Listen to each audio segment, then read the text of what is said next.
कंचन के बेटे ऋषि की शादी कहीं नहीं हो रही थी।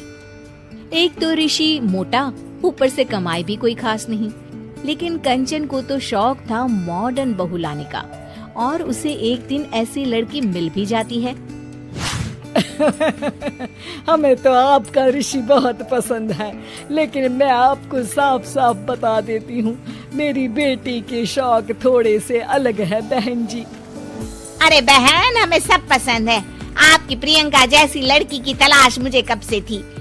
जींस पहनकर अंग्रेजी में गिटर पिटर बोला करे। अरे बहन जरा सुन तो लो, मेरी बेटी के शौक क्या क्या है। अरे नहीं नहीं बहन, बस लड़की को देख लिया तो सब कुछ देख लिया। आप ना शादी की तैयारी करो, और वो जरा सामान की लिस्ट भी दी है ना मैंने। हाँ बहन जी, सारा सामान शादी से एक दिन पहले ही आपके दरवाजे आ जाएगा। मजा आ गया, मजा आ गया। अब तो बस आप शादी की तैयारी करो। प्रियंका के माता पिता के जाने के बाद कंचन का पति उससे कहता है, अरे भाग्यवान, तुम तो कुछ ज्यादा ही जल्दी दिखा रही थी शादी की। अरे बोलने तो देती, लड़की की माँ क्या बोलना चाह रही थी। अरे आप चुप रहिए जी, कुछ पता भी है आपको, बस मुफ्त में बोले जा रहे हैं। मेरी दोस्त शशि की बहू देखी, लंबी पतली और पढ़ी लिखी, हजारों में कमाई और संस्कारी भी। अरे पर जब वो मेरी बहू देखेगी तो जल भुन जाएगी। लेकिन तुम तो शादी ऋषि के लिए कर रही हो ना, या शशि के लिए?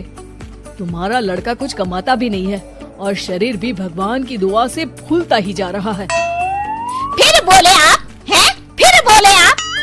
मैंने कहा ना, प्रियंका जैसी जींस पहनकर अंग्रेजी झाड़ने वाली बहू किस्मत वालों को ही मिलती है। चुप रहिए आप। पति के लाख कहने पर भी कंचन ऋषि की शादी प्रियंका से करवा देती है। लेकिन प्रियंका जैसे ही घर में आती है, वैसे ही जोर जोर से चिल्लाकर नाचने लगती है। आज मेरे यार की शादी है, आज मेरे यार की शादी है। अरे नाचो मां नाचो। आज मेरे यार की शादी है।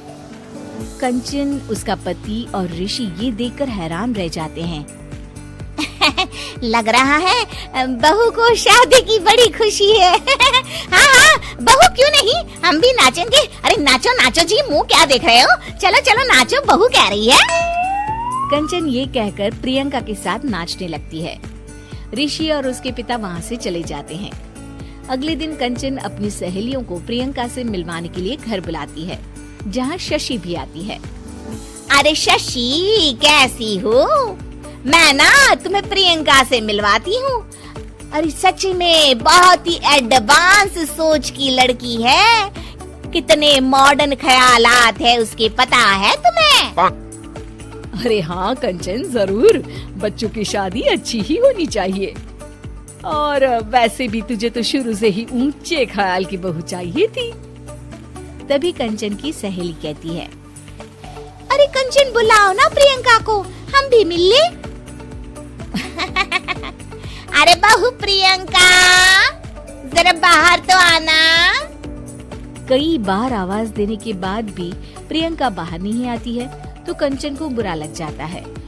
वो उसे लेकर बाहर आती है, लेकिन ये क्या, प्रियंका लड़खड़ाती हुई बाहर आती है और उसके हाथ में शराब की बोतल होती है।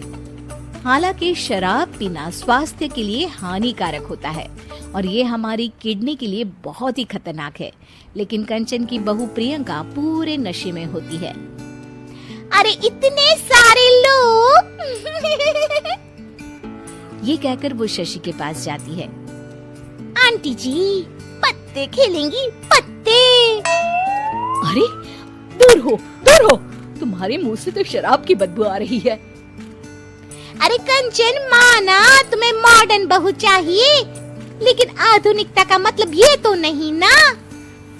बुरा न मानना कंचन, तुम्हें पता था कि तुम्हारे बेटे की कमाई और शरीर दोनों ही ठीक नहीं है, तो तुम्हें उसी हिसाब की लड़की से शादी करवानी चाहिए थी। ऐसा कहकर सभी औरतें वहाँ से चली जाती है। तभी प्रियंका की माँ कंचन के घर आती है। अरे बहन जी, बड़ी चालाक निकली आप तो। बिना बताए अपनी पियक्कड़ बेटी मेरे लायक बेटे के गले में बांध दी। आय हाय, बड़ी आई बिना बताए। उस दिन जब मैं ये बात बता रही थी तो तुम तो सुनने को भी तैयार नहीं थी। अब भुगतो तुम। ये कहकर वो माँ से वापस चली जाती है। सबके जाने के बाद कंचन अपना सर पकड़ लेती है। हाय रे, आधुनिकता की अंधी दौड़ में मैं अपनी संस्कृति ही भूल बैठी थी। अब तो राम ही बचाए मुझे।